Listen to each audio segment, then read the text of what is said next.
We acknowledge that Tri-Cities Community Television operates on the traditional, ancestral, and unceded territory of the Coquitlam First Nation.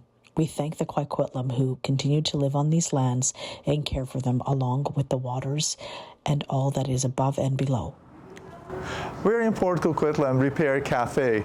It's January 3rd, 2026, and we're here to see if you need something to be repaired. Just stop by and let's fix it together. Let's see what's happening inside. Well, hi everyone. My name is Carrie Belanger and I am with the Port Coquitlam Repair Cafe. We are a partnership program between the City of Port Coquitlam and the Rotary Club of Port Coquitlam. We've been operating since 2019 on a monthly basis to help residents of the Tri-Cities repair items that have broken and have special meaning to them. We are really focused on sustainability and diverting items from our landfill. We're part of a global movement of repair cafes. Many communities across the world have these events where volunteers who have experience and specialized skills come together and they repair your household items. If you can carry it in, we will have a look, assess, and see if we can fix your items. We have lots of different items that come in every month, things that include small appliances, textile, jewelry, bicycle, you name it, we can fix it. If you're interested in coming on down, we operate typically the first Saturday of every month at the Port Coquitlam Public Works Building. We're at 1737 Broadway Street from 10 to 2. You can always reach out to us at repaircafepoco@gmail.com. Thank you. I work in textiles and repairs, and I've been doing this for a few years, so yeah. And it keeps things out of the landfill, you know, and it helps people who maybe can't afford to or can't fix their items. So I think it's a wonderful service, you know. And I mean, we were busier early in the morning, but yeah, it was a little bit slower. But you know, on a sunny day or when it's not raining, it's a little more. Yeah, I do enjoy sewing as it is at home, and it's just something I like to do for the community, you know, helping people. I'm Brian. I spent a career in the electrical lighting industry and been doing this for about 6.5 years. Actually, we started in the first day, part of the founding group. And yeah, we just fixed a lot of stuff.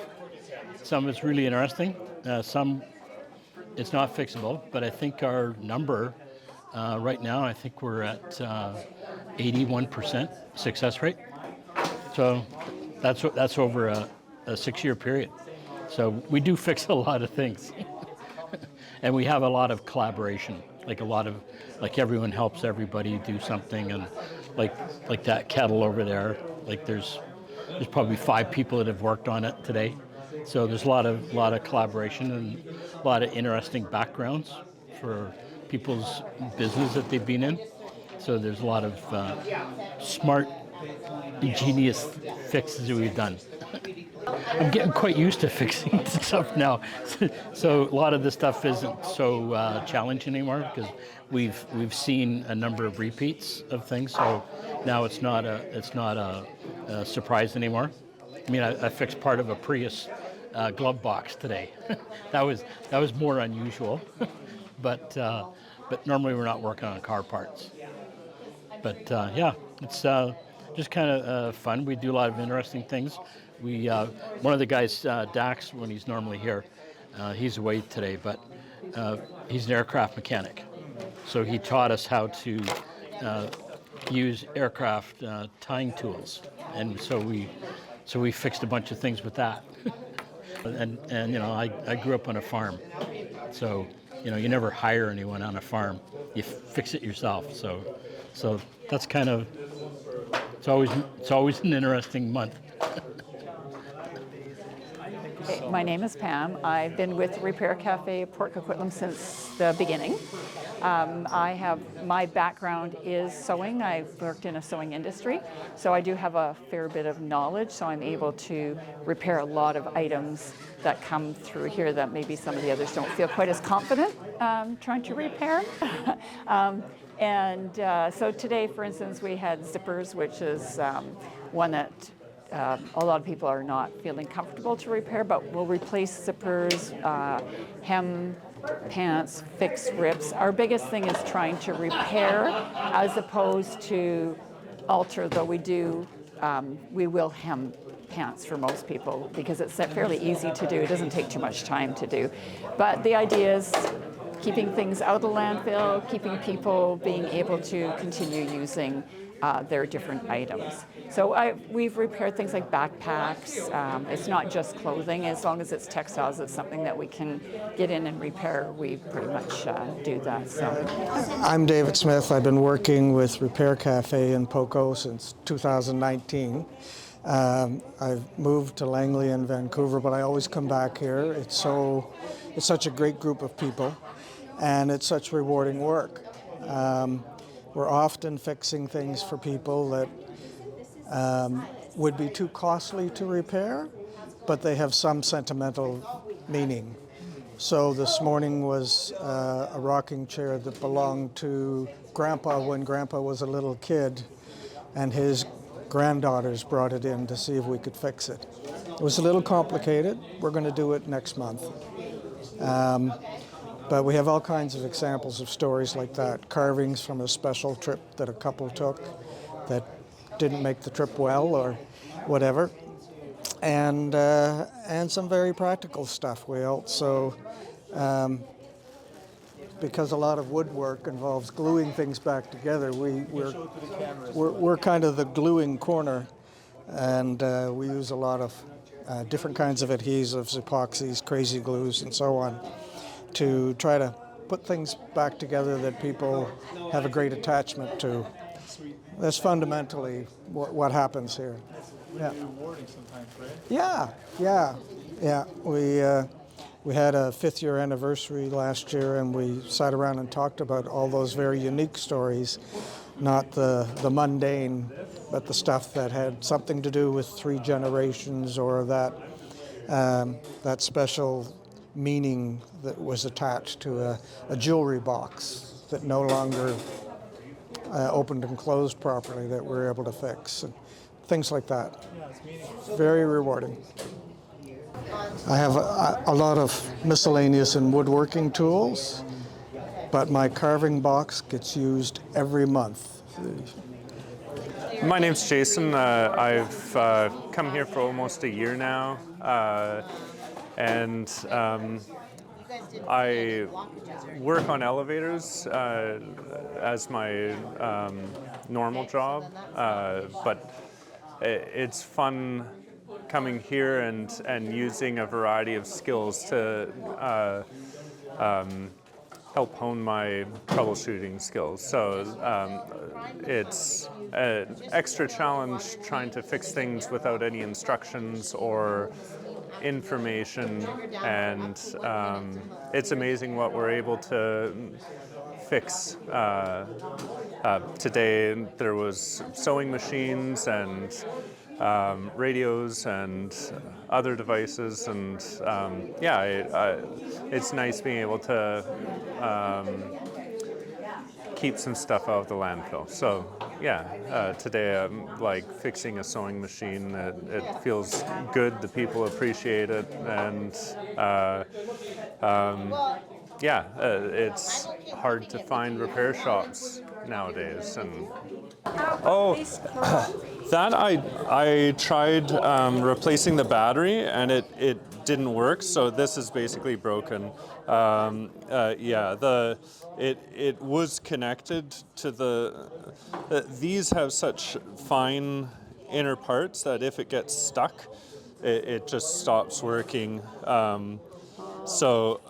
And you can't really take them apart, and And if there was a problem with one of those tiny little things, it's made of plastic, so you couldn't fix it even if you wanted to.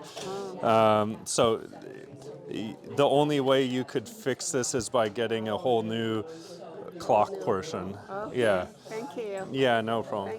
I fixed a sewing machine for her. She brought in 2 radios. One of them had internal parts that are too hard to find. The other one, it was just a broken cord. So she has one of her radios working.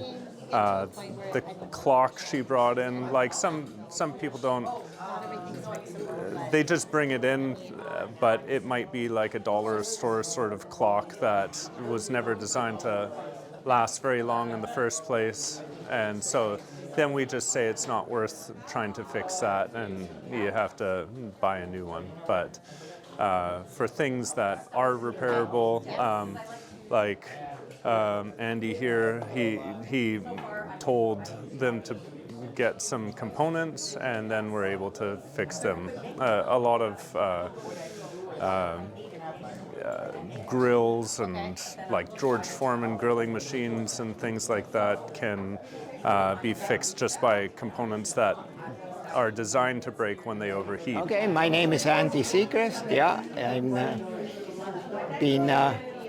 spent most of my life with mechanical and electric devices, a lot of industrial equipment in my career, and yeah, now I fix little things like this. Yeah. Well, this here is a steam cleaner, and it overheated.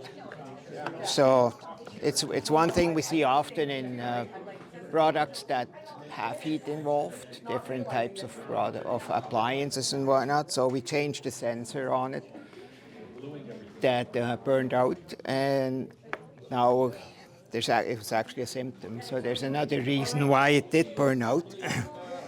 There's actually no water flowing through the unit. So in the end, the sensor was not really the problem. It was the water flow. So we're now looking at that. But yeah, now we have repaired quite a wide variety of mechanical and electrical devices.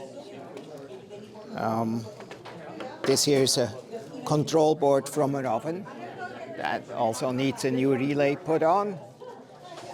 So I've got plenty of things to do here. I think that's my 3rd year now. Yeah, it's a good volunteer position. It's interesting work, and you learn a lot. And you rely a lot on YouTube too, because invariably you get devices that you don't really, like I don't have a steam cleaner at home. So then you have to first learn on how these things work. And so it's interesting. Coffee makers are one that we see almost every month. Lots of coffee makers, they seem to did. And usually it's the same thing there. It's like sensors like these sensors here that often burn out on it. And again, sometimes it's just the sensor malfunctioning, and sometimes there's more to it, that there's something behind it that causes it. من حامد نجفی هستم، در ترایسیتی ریالتور هستم و مهندس الکترونیک بودم و همینطور که میدونی به هر حال برای مردم سعی میکنیم اون چی که بهترین چیز هست انجام بدیم و تمام هدفمون به عنوان یه روتریان این هست که بتونیم مردم رو خوشحال بکنیم، محیط زیست رو بهش کمک بکنیم و به خاطر همین اینجا وایسادیم. خب همه این در واقع دستگاه کوچیکی که ممکنه بره تو لندفیل آشغال رو به محیط زیستمون اضافه بکنه رو سعی میکنیم اینجا تعمیر بکنیم. کارمون هم هست بدون هیچ گونه هزینه‌ای، حتی قطعات و وسایل خودمون میذاریم، تعمیرشون میکنیم، جوری میکنیم که اینا دیگه تو آشغال نرن یا برای ریسایکل نرن و بتونیم به این ترتیب هم به همه دوستان و عزیزان کمک بکنیم، همین هم که محیط زیستمون رو حفظ بکنیم و به هر حال کمک به جامعهمون بشه. الان هم مثلا همین قهوه جوشی که کار زیادی در واقع میخواستن بندازن دور. الان ما تونستیم با یه کار سبک، با یه ابتکار کوچیک بتونیم اینو در واقع تعمیر بکنیم و دوستان بتونن سالهای دیگه استفادهش بکنن و این نره به محیط زیست صدمه بزنه. هست که he's helping, we are all together doing the good thing.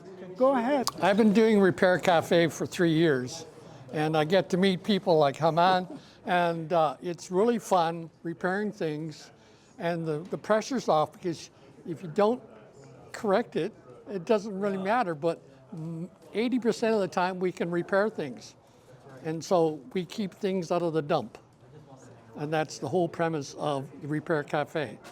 It was started in Europe, and we imported it into Coquitlam and Port Coquitlam. So it's a fun way. We all are volunteers, and we love helping people, and we love sharing everything with what we do.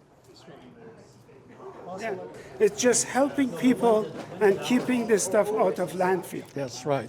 So my name is Greg Archibald. I'm actually the president of the Port Coquitlam Rotary Club, and I got in here through the Rotary. Port Coquitlam City started this, the Repair Cafe, and about 4 of our Rotary members, including myself, joined. And after about a year, this was up and running nicely, and Port Coquitlam came to us and said, hey, would you guys run this? So we agreed, so we've been running it ever since, and we've got 4 or 5 Rotary members who've been in this pretty much since it started now. One of our members, Carrie, who you talked to earlier, she's an amazing woman in terms of community involvement. And she's been kind of the head of the Repair Cafe now for some years. She does a great job. We're always looking for more volunteers. We're not looking really hard right now because the room is kind of maxed out. So if we get 3 or 4 more volunteers in here, there's kind of nowhere to put them. But there's a bit of a turnover. We're always looking for more, and we do pretty well. The community involvement's good. The community participates coming in, and particularly we had an interview about a year and a half ago, I think it was, on TV on one of the news stations, and the next month, boom, they were lined up about 20 deep at the front door. Yeah. So it's just a matter of a little publicity and letting people know that there's somewhere you can go to fix your stuff that you don't otherwise know where to take it. Yeah. So it's important to tell people, because otherwise they don't know we're out here. The idea is not to throw things away. Like I say, we don't need too much. Occasionally we could use another volunteer here or there for different sections, but primarily we need just people to know. Today wasn't such a big day because it was such appalling weather when it started off, but generally we have pretty good crowds. We often have more stuff than we can get to, but we have a pretty good repair rate, and we save things from going in the dump, and we save people from being hugely disappointed that some lovely old family heirloom has got to be thrown out when somebody in here can fix it. Yeah, there's lots of parking. It's easy to find. Yeah, it's not a bad deal at all. That works really good. The city doesn't charge us for the room, so that's a great thing. The city is helping that way. Yeah, so we really like it, and I personally love it. It gives me something to do on a Saturday, and a lot of similar-minded people to work with. They're all very friendly, and we all get along really well. Yeah.